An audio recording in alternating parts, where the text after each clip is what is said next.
La Bible raconte que Jean, le disciple de Jésus, avait été arrêté pour prêcher l'Évangile et purger sa peine sur l'île de Patmos, dans la région alors connue sous le nom d'Asie mineure, l'actuel territoire de la Turquie. C'est là qu'il a été rempli du Saint-Esprit de Dieu et a reçu la vision qu'il a relatée dans le livre de l'Apocalypse. Comme nous le savons, le dernier livre de la Bible relate des événements liés à la fin des temps, au retour de Christ, à la défaite définitive de Satan et au jugement final, où hommes et femmes seront jugés par le Seigneur et connaîtront leur destin éternel. Mais dans cette vidéo, je vous parlerai du chapitre 13, qui concerne les deux bêtes qui ont émergé pendant la période de la Grande Tribulation. Il est probable que vous connaissiez déjà ces deux êtres, même ceux qui ne sont pas chrétiens et connaissent peu les Écritures. À un moment donné, avez-vous entendu parler des bêtes de l'Apocalypse, que ce soit dans un film, un livre, ou même dans des histoires racontées par les personnes âgées? Mais ce que peu de gens savent, c'est que ces deux bêtes sont des figures différentes. L'une est la bête qui est sortie de la mer et l'autre est la bête qui est sortie de la terre. Et il y a beaucoup de confusion à propos de leur signification. C'est pourquoi je vais vous montrer qui sont les deux bêtes de l'Apocalypse et quel est le rôle de chacune d'entre elles pendant la fin des temps. Pour cela, je ne m'appuierai pas sur des films ou des livres de fiction, mais sur la parole de Dieu. Mais avant de commencer, je vous demande de laisser votre like ici, de vous abonner à ma chaîne et d'activer la cloche pour être notifié par YouTube à chaque fois que je publie une nouvelle vidéo. D'accord? Et maintenant, je veux partager avec vous ce que l'apôtre Jean a dit dans l'Apocalypse, chapitre 13, sur la première bête. Il est écrit ainsi: « Et il se tint sur le sable de la mer. Puis je vis monter de la mer une bête qui avait 10 cornes et 7 têtes, et sur ses cornes 10 diadèmes, et sur ses têtes des noms de blasphème. La bête que je vis était semblable à un léopard. Ses pieds étaient comme ceux d'un ours, et sa gueule comme une gueule de lion. Le dragon lui donna sa puissance, et son trône, et une grande autorité. Et je vis l'une de ses têtes comme blessée à mort, mais sa blessure mortelle fut guérie. Et toute la terre était dans l'admiration derrière la bête. » Le symbole qui caractérise le plus cette bête est la corne, et dans la Bible, que ce soit réel ou symbolique, les cornes se réfèrent au pouvoir et à l'autorité, surtout en relation avec la fin des temps. Cette bête est la même que celle mentionnée par le prophète Daniel dans l'Ancien Testament. Voyons ce qu'il a dit. « Après cela, je regardais pendant mes visions nocturnes, et voici, il y avait un quatrième animal, terrible, épouvantable et extraordinairement fort. Il avait de grandes dents de fer, il mangeait, brisait, et il foulait aux pieds ce qui restait. Il était différent de tous les animaux précédents, et il avait 10 cornes. » Les chercheurs disent que la première bête représente les païens, c'est-à-dire ceux qui n'ont pas d'origine juive, le peuple élu par le Seigneur dans l'Ancien Testament, descendant d'Abraham, mais qui n'a pas reconnu Jésus comme le Fils de Dieu. De plus, la vision de Jean de cette créature, ressemblant à un léopard avec les pieds d'un ours et la bouche d'un lion, est complètement symbolique. En réalité, la première bête viendra dans le monde sous la forme d'un homme non juif, très puissant et influent, capable de convaincre une multitude de personnes rien qu'avec un discours. Cela s'explique par le fait que cette bête viendra avec un grand pouvoir et une autorité du dragon, c'est-à-dire de Satan. Cette première bête est l'Antéchrist. La Bible dit que sa sagesse et son charisme conquéront tous, faisant de lui la personne la plus admirable et aimée de tous les habitants de la planète. Tout cela le transformera en l'homme le plus remarquable et important de tous les temps. Et après avoir gagné la confiance de tous et être devenu le leader de toutes les nations de la terre, la première bête révélera sa véritable nature.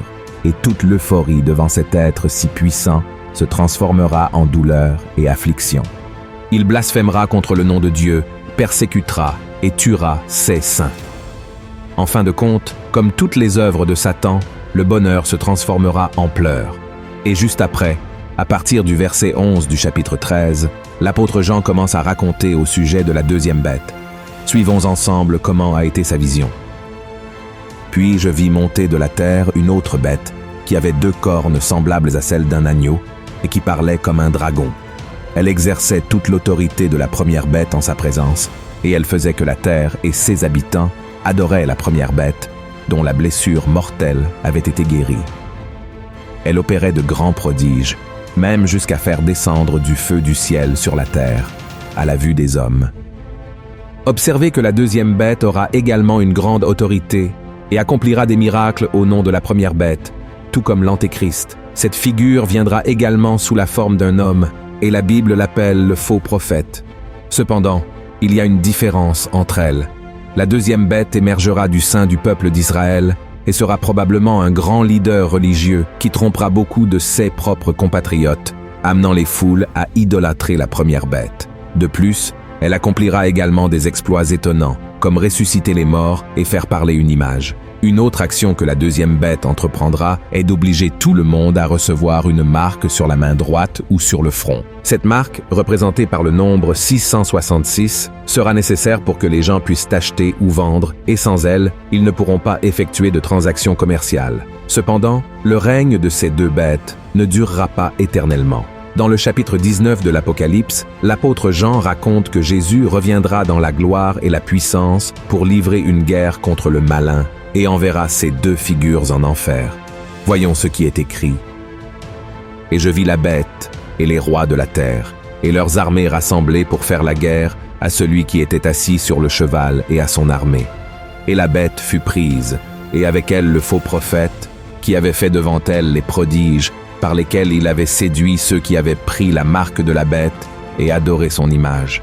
Ils furent tous les deux jetés vivants dans l'étang ardent de feu et de soufre. » Si nous analysons l'Évangile, nous verrons que la fin des temps sera marquée par la tromperie. Jésus a averti qu'avant l'apparition de l'Antéchrist et du faux prophète, beaucoup se présenteraient comme de grands hommes de Dieu pour séduire et tromper les gens.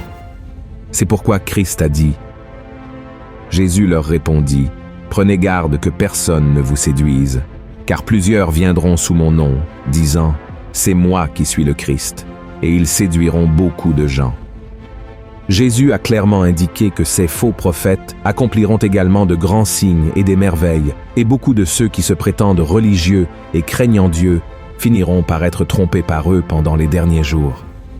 Cela s'explique par le fait que ces faux prophètes ne sont pas faciles à identifier.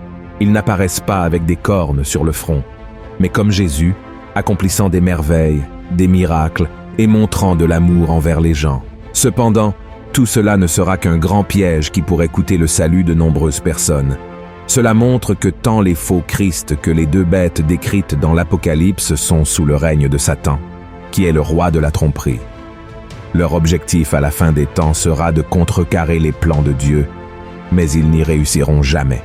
Amen.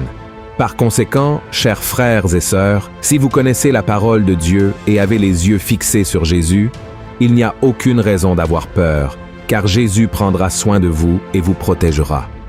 Je sais que beaucoup de gens ont peur du livre de l'Apocalypse parce qu'ils le lisent hors contexte et sans comprendre que la plupart des récits de Jean sont symboliques.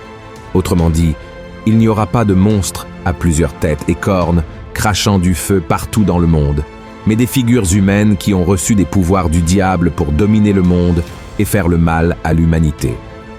Par conséquent, nous, qui aimons le Seigneur et le servons de tout notre cœur, ne devons pas voir les événements des derniers jours comme quelque chose de tragique ou effrayant, mais comme le moment où Jésus reviendra et vaincra l'ennemi une fois pour toutes.